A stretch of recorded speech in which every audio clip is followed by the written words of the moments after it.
오늘 말씀은 전도서 4장 9절에서 12절까지의 말씀입니다. 제목은 이와 같습니다. 우리 다 함께 읽어볼까요? 시작. 하나보다 둘, 둘보다 셋. 자녀를 많이 낳으라는 구호는 아닙니다. 네, 하나보다 둘, 둘보다 셋입니다. 여러분, 오늘 며느님한테 가셔서 야, 오늘 교회에서 들었는데 목사님이 하나 더 낳으래, 이런 말씀하시면 안 됩니다. 저 전화 받아요. 그러시면 안 돼요. 하나님께서 오늘 저희에게 주시는 말씀은 전도서 말씀이에요. 성경에서는요, 욥기, 시편, 잠언, 전도서, 아가서까지를 시가서라고 부릅니다. 그 어떤 문학 장르라고 할까요? 그 형식이 마치 노래 가사처럼 시처럼 되어 있다라고 해서 시가서라고 붙어 있어요. 그래서 그 내용에 은유와 상징이 굉장히 많습니다. 그런데도 불구하고 많은 분들이 시편은 확실하게 아세요. 시편은 150편으로 엄청 많기도 하지만 뭐 찬양대라든지 뭐 찬송가라든지 그런 어떤 찬송으로 많이 붙여 있어서 우리에게 굉장히 익숙하거든요. 그런데 잠언과 전도서는 좀 많이 혼동하십니다. 근데 제가 오늘 팁을 하나 드릴게요. 40년 전 제가 아주 어릴 때 저희 주일학교 선생님이 저한테 말씀해 주셨던 구분법입니다. 이렇게 말씀하셨어요. 야, 너네들 잠은 맨날 자지? 예, 맨날 자죠. 한 달에 며칠 동안 자니? 예, 한 달에 31일 동안 자죠. 그러니까 잠언은 31장이야 라고 말씀을 하셨어요. 전도는 1년 12달 계속해야 되지. 예, 그렇죠. 1년 12달 계속해야 되죠. 그러니까 전도서는 12장까지야. 됐지? 다음. 이런 식으로 저한테 말씀해 주셨어요. 너무나 효과적인 겁니다. 40년이 지나도 잊혀지지가 않거든요. 그러니까 잠언은 매일 자야 되니까 몇 장까지라고요? 31장까지. 전도는 매달 해야 되니까 몇 장이라고요? 12장까지. 근데 여러분, 이거는 그냥 뭐 성경 퀴즈나 성경 고사 볼 때는 이렇게 외우는 게 맞는 건데, 잠 안 올 때 있는 게 잠언입니까? 잠자라고 있는 게 잠언이 아니잖아요. 그렇지 않습니까? 그러니까 내용을 보면은 헷갈리기 충분히 쉬워요. 특별히 잠언 같은 경우에는 지혜의 왕 솔로몬이 기록했다라고 이야기를 하고, 전도서도 마찬가지예요. 다윗의 아들 예루살렘의 왕 전도자가 이르되라고 하거든요. 그러니까 저자가 같아요. 기록자가 같아요. 잠언과 전도서가. 그러니까 우리는 그냥 좋은 말, 속담, 들어서 손해볼 것이 없는 말 정도로 우리는 잠언과 전도서를 섞어서 이해할 때가 굉장히 많다라는 것이죠. 잠언은 맞습니다. 어느 정도는 맞아요. 잠언의 그 목적, 기록했던 목적 자체가 솔로몬 왕이 자기 아들 왕자에게 왕실 교육으로 세상에 대해서, 사람에 대해서, 재물에 대해서 이렇게 좀 넓게 가르치는 말씀이 잠언이기도 합니다. 그러나 전도서는 조금 다릅니다, 여러분. 우리가 가장 잘 아는 전도서의 그 시작입니다. 1절과 2절의 말씀 제가 읽습니다. 다윗의 아들 예루살렘 왕 전도자의 말씀이라. 전도자가 이르되, 다 함께 읽어볼까요? 시작. 헛되고 자시험. 오른손 드시고 헛됨이 몇 번 나오는지 시작.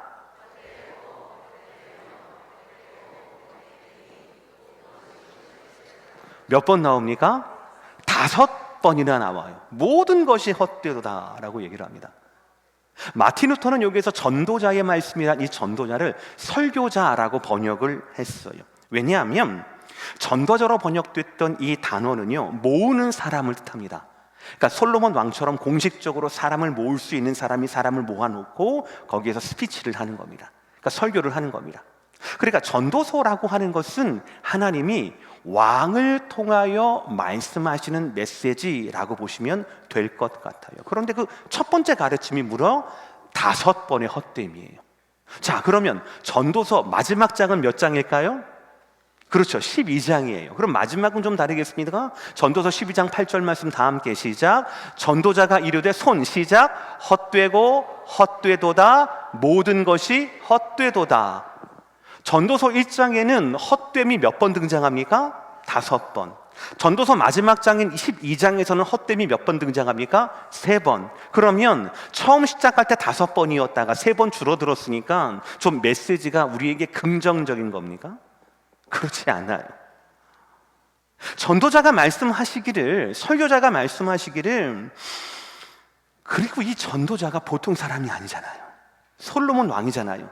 가질 수 있는 웬만한 것들은 다 가져본 사람입니다. 그리고 솔로몬 왕이 어떻게 유명하게 됐습니까? 재판장으로 유명하게 됐거든요. 지혜로 유명하게 됐거든요. 그러니까 만날 수 있는 모든 사건, 사고, 사람들, 인생들을 만난 것이 바로 이 솔로몬이에요. 그러니까 모든 것을 경험했던, 가져봤던 이 솔로몬이 보기에 세상은, 우리의 인생은 5번의 헛됨, 3번의 헛됨, 이 헛됨의 쳇바퀴 안에 있는 것이 우리 인생의 본질, 세상의 모습이다라는 진단인 거지요. 이것이 전도서의 굉장히 중요한 가르침이에요. 굉장히 중요한 가르침인데 가장 중요한 가르침은 아닙니다. 전도서 12장 맨 마지막 구절입니다. 13절 14절 말씀이거든요. 다 함께 시작.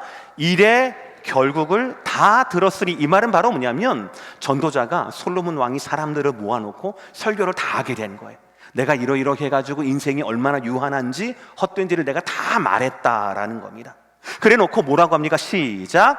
하나님을 경외하고 그의 명령들을 지킬지어다. 이것이 모든 사람의 본분이니라. 하나님은 모든 행위와 모든 은밀한 일을 선악간에 심판하시리라. 야, 5번 헛돼. 야, 3번 했대. 인생은, 세상은 이 헛됨의 굴레 가운데 벗어날 수가 없어. 끝이 아니에요. 그러니 너희들 마음대로 살아. 어떻게 살든지 헛된 인생일 뿐이니까. 이렇게 말씀하지 않습니다. 전도서의 한 면에서는 인생의 헛됨을 말씀하고 있지만 다른 면에서는 저것처럼 새로운 목적어를 우리에게 소개합니다. 그 전구절 13절의 말씀, 하나님을 경외하고 그의 명령들을 지킬지어다. 이 세상은, 우리의 인생은 헛됨의 쳇바퀴 안에 있을지라도 우리에게 새로운 목적이 있으니 하나님을, 그의 계명들을 지킬지어다 라고 말씀합니다. 왜냐하면 우리 인생의 새로운 주인인 주어 하나님이 모든 행위와 모든 은밀한 일을 선악간에 심판하시길 때문이다라고 말씀하고 있다라는 거예요. 여러분, 저와 여러분의 삶은 맞습니다. 5번의 헛됨이든 3번의 헛됨이든 저와 여러분 이 헛됨의 굴레 아래에 있습니다. 그러나 하나님의 말씀은 이 전도서는 우리에게 새로운 인생의 목적어, 새로운 우리 인생의 주어를 말씀하고 계셔요. 그분이 바로 뭡니까? 하나님이에요. 우리가 우리 자신이 주어가 되고 우리 자신이 목적이 될 때는 이 헛됨의 쳇바퀴 안에서 벗어날 수가 없지만, 우리가 하나님을 인생의 목적으로, 하나님이 우리 인생의 주인으로 오신다라면 우리의 인생은 복될 수 있다라고 하는 것, 이것이 바로 전도서의 메시지라는 것입니다. 사랑하는 성도 여러분, 제가 몇 번 말씀을 드리지만 진심으로 담아 다시 한번 말씀드립니다. 이민자들처럼 세상을 열심히 살아가는 사람은 없습니다. 열심히 살지 않으면 우리는 생존할 수가 없기 때문에 그렇습니다. 여러분 모두가 태어난 대로 살지 않으셨습니다.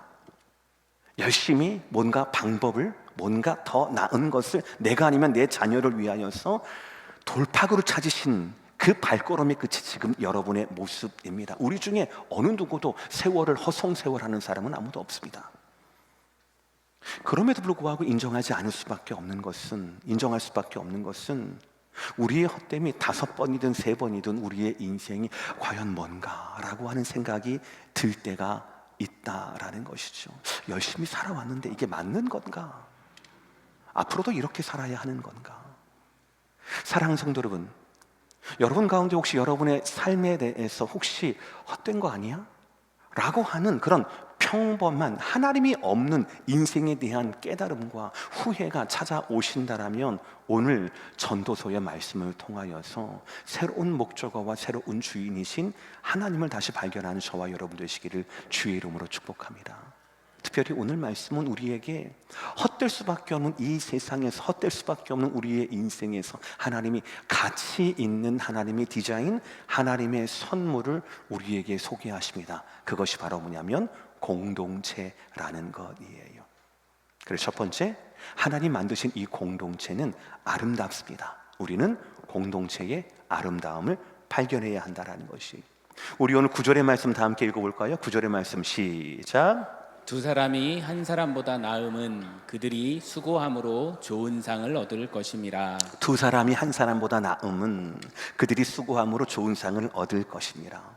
제가 서론에 말씀드린 대로 전도서와 잠언이 좀 헷갈리지만 전도서는 하나님의 설교라고 말씀드렸어요. 이 말씀은 그냥 좋은 말씀이 아니에요.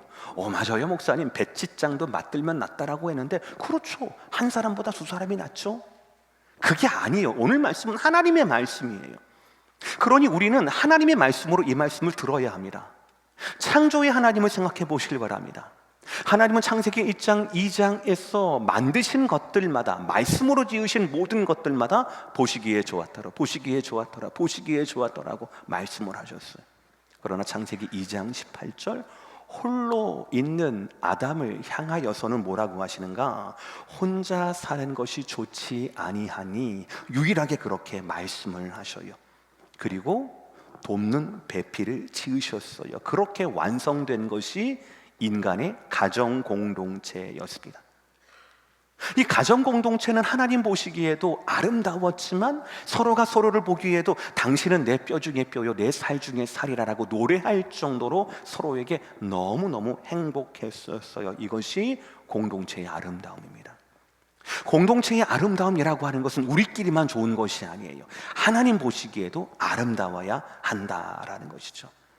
이렇듯 하나님은 우리를 공동체를 위한, 서로를 위한 존재로 지으셨다라는 겁니다. 예수님도 사역도 마찬가지입니다. 예수님의 3년의 공성의 그 시작이 무엇이었습니까? 제자를 부르는 것이었습니다. 그래서 제자 공동체를 만드는 것이었습니다.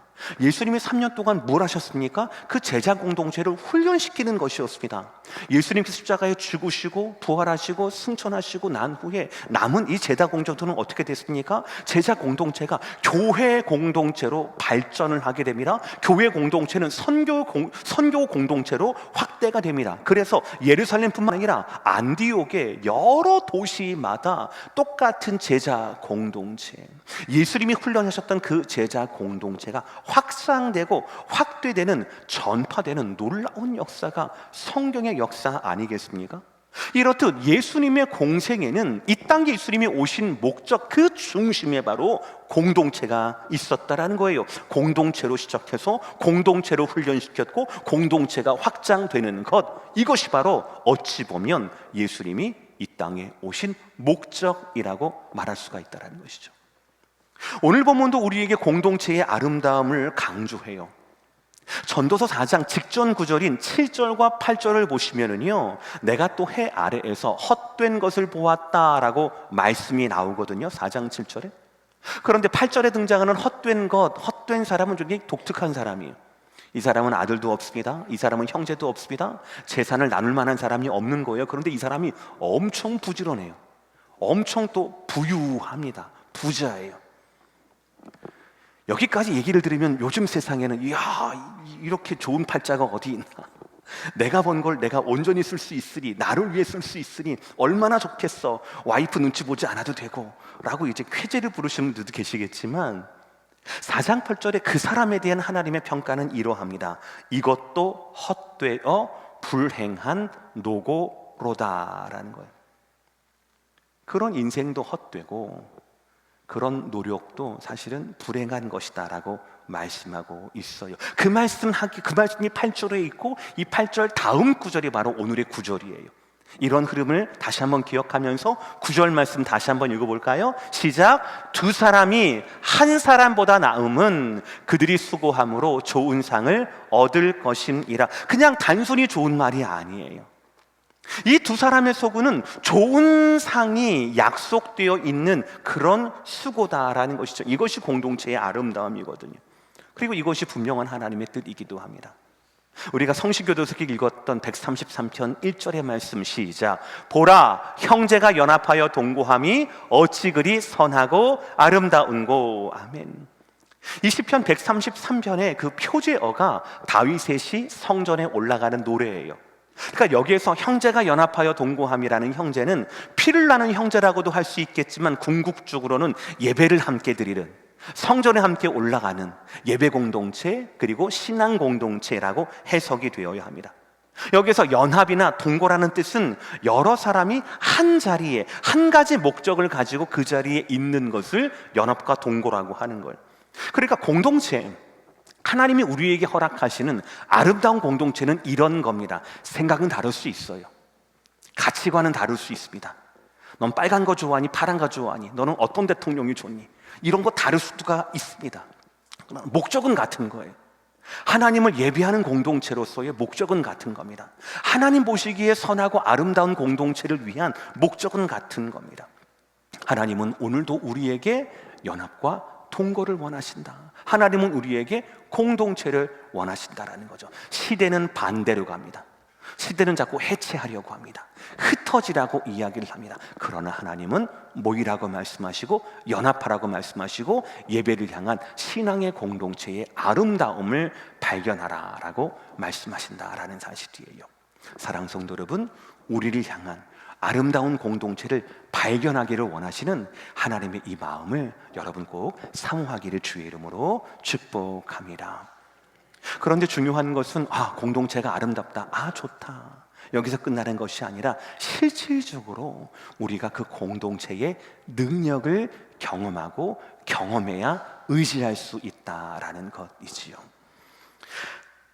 성경에서는 성도의 협력이, 성도에게 공동체가 왜 필요한가를 굉장히 실질적인 세 가지 예를 들어서 오늘 본문은 우리에게 말씀하고 있어요. 세 가지 다 다른 케이스인데요, 그 케이스의 시작은 똑같습니다. 우리가 연약하기 때문이에요. 혼자는 너무나 부족하기 때문입니다. 첫 번째 케이스입니다. 10절 상반절의 말씀 제가 읽어요. 혹시 그들이 넘어지면 하나가 그 동물을 붙들어 일으키려니와 라고 되어 있어요. 첫 번째 케이스는 뭐예요? 내가 넘어질 때, 내가 중심을 잃고 넘어질 때, 걸릴 수도 있고 힘이 빠질 수도 있고 그렇겠죠. 넘어질 때 누군가 공동체가 없으면, 누군가 옆에 내 동부가 없으면 나는 그냥 중심을 잃으면 넘어질 수밖에 없고, 넘어지면 다칠 수밖에 없게 되는 것이지요. 그러나 동무가 있다라면, 일으켜줄 누군가 있다라면 넘어지지 않을 수 있다라는 거죠. 나도 마찬가지고 그 친구도 마찬가지고. 그러니까 둘이 길을 가면, 둘이 같이 길을 가면 그 어느 누구도 넘어지지 않는다라는 말씀이 바로 첫 번째 케이스입니다. 근데 여러분, 이거 하나님 말씀인 거 다시 한번 기억하셔야 해요. 옆에 나를 붙들어줄 동무가 없다라는 게 그냥 안타깝네, 이 정도가 아닙니다. 오늘 말씀 10절 하반절 말씀 보실까요? 홀로 있어 넘어지고 붙들어 일으킬 자가 없는 자에게는 뭐라고요? 화가 있으리라 라고 되어 있습니다. 화로다라는 것이에요. 우리의 인생에는 반드시 넘어질 만한 일들이 있습니다. 그런 기억이 있으실 거예요. 그때 나를 붙들어 일으킬 사람이 없는 사람에게 하시는 겁니다. 안타깝구나, 있으면 참 다행일 것을이라고 말하지 않습니다. 화로다라고 이야기를 하는 거예요. 화로다라고 이야기를 하는 것이에요. 두 번째 실제적인 예입니다. 11절의 말씀 제가 읽어요. 또 두 사람이 함께 누우면 따뜻하거니와 한 사람이면 어찌 따뜻하랴. 팔레스타인 지역은 사막 기후입니다. 낮에는 무지 덥고 밤에는 무지 춥다라고 이야기합니다. 특별히 유목을 생업으로 하는 그들에게는 벌판에 천막 하나 치고 며칠 동안 견뎌야 하는 것 너무너무 힘들었을 겁니다. 생명의 위협도 느꼈을 거예요. 매서운 추위와 더불어서 바람, 이것이 장시간에 노출되면 우리는 저체온증에 걸릴 수가 있거든요. 죽을 수 있기 때문이었습니다. 그러니까 부부가 아니라 나그네라 할지라도 서로가 서로에 붙어 자게 되면 체온이 유지되니까 그 밤은 이겨내갈 수 있다라는 것이죠. 또 팔레스타인은 도시도 똑같았어요. 겨울이 매우 춥다라고 이야기를 합니다. 그런데 대부분의 가정에서는 그 겨울을 대비해서, 추위를 대비해서 충분하게 뗄 수 있는 땔감이나 이런 것들이 많이 없었던 모양이에요. 그러니까 이를 볼 때 두 사람이 가족끼리 하나가 되어서 누우면 추울 겨울 밤을 견딜 수 있는 힘이 된다라는 것이죠.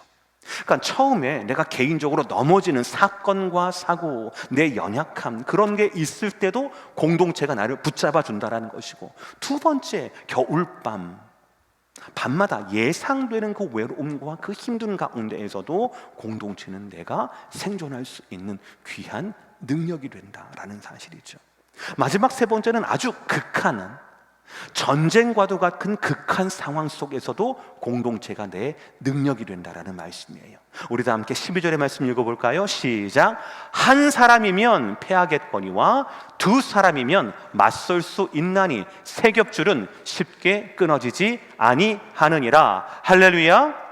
이 세 겹줄, 예전에는 삼겹줄이라고 번역이 됐거든요. 많은 분들은 삼겹살로 알고 계시는데 아닙니다. 세 겹줄, 삼겹줄이라고 합니다. 근데 저기에서는 첫 번째는 넘어지는 것, 두 번째는 겨울밤을 얘기했다면 세 번째는 전쟁과 전투예요. 패하겠거니와 맞설 수 있나니라고 되어 있잖아요. 그러니까 한 사람보다 두 사람이 낫고 두 사람보다 세 사람이 더 안전하다라는 것이죠. 협력의 중요성, 하나된 공동체의 능력을 드러낸다라는 것이죠. 그렇습니다, 여러분. 창조의 하나님, 연약한 우리의 인생들에게 우리를 돕기 위한 공동체로 만드신 분이 바로 하나님. 그 하나님은 우리 인생과 연약함 가운데 놀라운 선물이 있어요. 그것이 바로 공동체였습니다. 공동체가 있는 사람은 우리가 넘어질 때마다 공동체 때문에 안심할 수 있고요. 공동체가 있는 사람은 추운 겨울밤을 두려워하지 않을 수 있습니다. 공동체가 있는 사람은 언제 닥칠지 모르는 전쟁과도 같은 현실을 이길 수 있고 버틸 수 있는 힘을 가진다라는 것이지요. 그런데 여러분, 그냥 공동체로는 안 됩니다.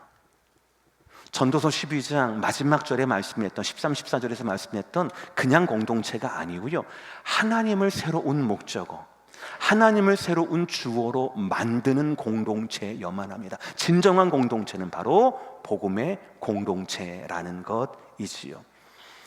여러분, 생명이나 병은 누구에게서 우리가 보호를 받고 그리고 케어를 받습니까? 의사 선생님이나 병원에서 우리를 보호를 합니다. 여러분의 사업이나 여러분의 재산은 누가 보호해 줍니까? 법과 질서가 여러분의 사업과 생명을 보호해 줍니다. 그러면 여러분의 믿음은 과연 누가 보호를 해줍니까? 김 목사가요? 아니요. 우리 믿음의 주인은 예수님이셔요. 복음 그 자체 혹은 복음의 공동체인 교회가 여러분 믿음의 울타리가 되어준다라는 것이거든요.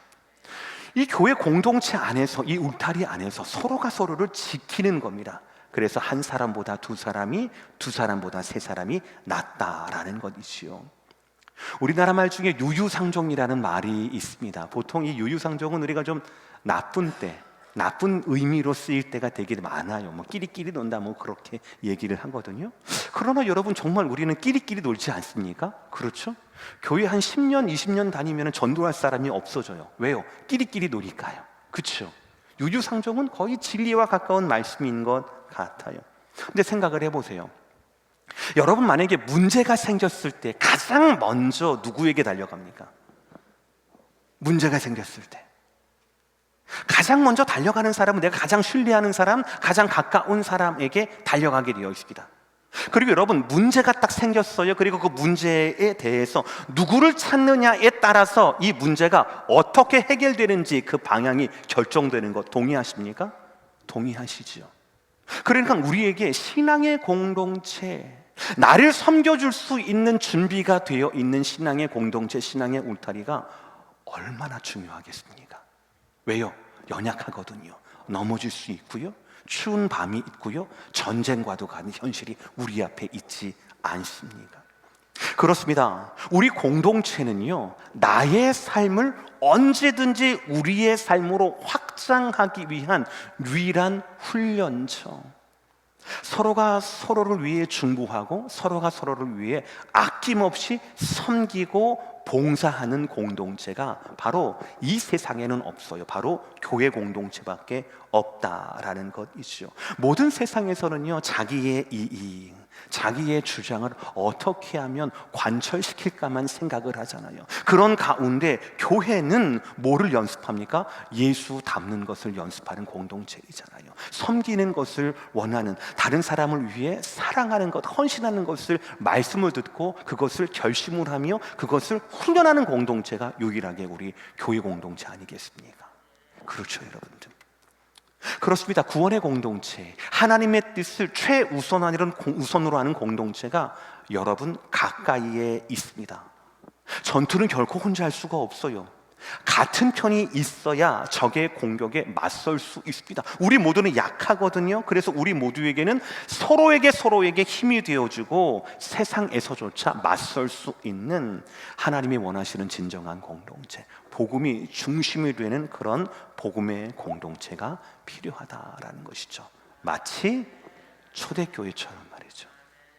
사도행전 2장 42절부터 45절, 47절까지의 말씀인데요, 천천히 한번 읽어보시겠습니다. 이제 설교 마무리예요. 천천히 읽으시는데 하이라이트한 부분은 좀 크게 읽으시겠습니다. 시작. 그들이 사도의 가르침을 받아 서로 교제하고 떡을 떼며 오로지 기도하기를 힘쓰니라. 사람마다 두려워하는데 사도들로 말미암아 기사와 표적이 많이 나타나니 믿는 사람이 다 함께 있어 모든 물건을 서로 통용하고 또 재산과 소유를 팔아 각 사람의 필요를 따라 나눠주며 날마다 마음을 같이하여 성전에 모이기를 힘쓰고 집에서 떡을 떼며 기쁨과 순전한 마음으로 음식을 먹고 하나님을 찬미하며 또 온 백성에게 칭송을 받으니 주께서 구원받는 사람을 날마다 더하게 하시니라. 할렐루야.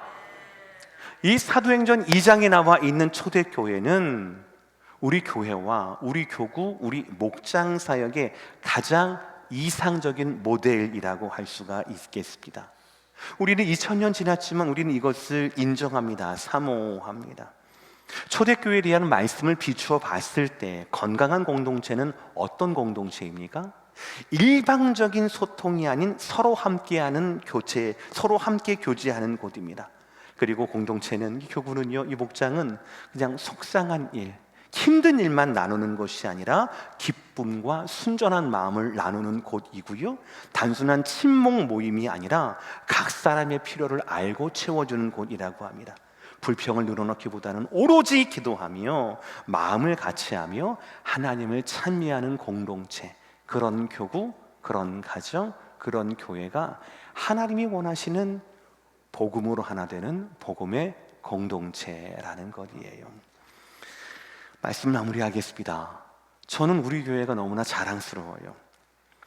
우리의 소그룹 가운데 새겨진 수십 년의 섬김과 사랑, 구체적인 도움의 역사가 있거든요. 너무나 귀하다고 생각을 합니다. 실제로 제가 몇 년 전에 어느 권사님께 들은 이야기예요. 이렇게 지나가면서 하신 말씀이에요. 권사님이 이민 초기 여러분 모두가 다 겪으셨겠지만 너무나 힘드셨대요. 경제적으로, 정서적으로 너무너무 힘들었대요. 풀리는 일이 없고 정착이 잘 안 되는 겁니다. 그런데 우리 교회, 지금도 계시지만 당시 교구장님께서, 교구장님이신 어느 장로님 가정이 정말 물심양면으로 이 권사님 가정을 도우신 거예요. 기도도 해주시지만 신방도 해주시고 때로는 물질로 살아갈 수 있도록 그렇게 도우셨다라는 거예요. 그리고 모른 척하는 거예요. 그냥 도우셨으면서. 그래서 권사님이 그게 10몇 년 지났음에도 불구하고 지금도 그 생각이 가득한 거예요. 그때 내가 넘어질 뻔했는데, 우리 가정이 넘어지고 해체될 뻔했는데 그 장로님의 가정이 붙들어 주셔서 지금도 너무 힘이 난다라고 말씀하시는 것을 제가 들었습니다. 여러분, 우리 교회 47년의 역사 가운데, 그리고 여러분의 이 풍성하고 깊은 영성 가운데 얼마나 많은 숨겨진 헌신과 돌봄의 역사가 있으시겠습니까? 얼마나 많겠습니까? 사랑하는 성도 여러분, 한 사람보다 두 사람이, 두 사람보다 세 사람이 더 강력합니다. 당연합니다. 이것이 공동체의 아름다움이고 공동체의 힘입니다. 하나님은 복음을 중심으로 한 예배 공동체를 선하고 아름답다라고 말씀하셨어요. 성경에 나타난 복음의 역사, 선교의 역사, 교회의 역사가 이 공동체의 아름다움, 선함, 능력을 그대로 증거하고 있습니다. 그리고 그것은 우리도 사모해야 합니다. 우리의 가정이, 우리의 교회와 우리의 교구와 우리의 목장이 이 귀한 복음 공동체를 더욱더 견고하게 해야 하고, 이 복음 공동체가 더욱더 세상 밖으로 확장을 시켜야 한다라는 것이죠. 그래서 서로가 서로에게 힘이 되어주는 공동체, 불평이 아니라 기도에 집중하는 공동체, 흩어진 마음이 아니라 마음을 나누며 함께하며 하나님을 찬미하는, 그래서 종국에는 세상에서도 칭찬을 받는 능력 있는 성도, 아름다운 여러분의 공동체가 되시기를 주의 이름으로 축복합니다. 오늘부터 85일 후인 11월 17일 해피투게더라고 하는 전도 행사를 기획하고 있습니다. 해피투게더는 단순히 사람을 채우는 그런 행사가 아닙니다. 사람이 많은 것에 기뻐하고 그것을 목적으로 하는 행사가 아닙니다. 우리의 교구가, 우리의 목장이, 우리의 교회가 하나님이 말씀하시는 것처럼, 하나님께서 아름답다라고 말씀하시는 것처럼 진정한 복음의 공동체인가를 확인하고 그를 위해 훈련하는 기회입니다. 하나님이 찾으시는, 자리는 있지만 하나님이 찾으시는 여러분의 가족, 여러분의 친지, 여러분의 친구들, 예배의 초소를 잃어버린 그 영혼들, 그들을 위해 85일 동안 기도해 주시기를 부탁을 드립니다. 기도하시면서 그들과 만나 주시기를 부탁을 드립니다. 그리고 그들에게 하나님이 당신을 찾고 있습니다 라고 초청해 주시기를 부탁을 드립니다.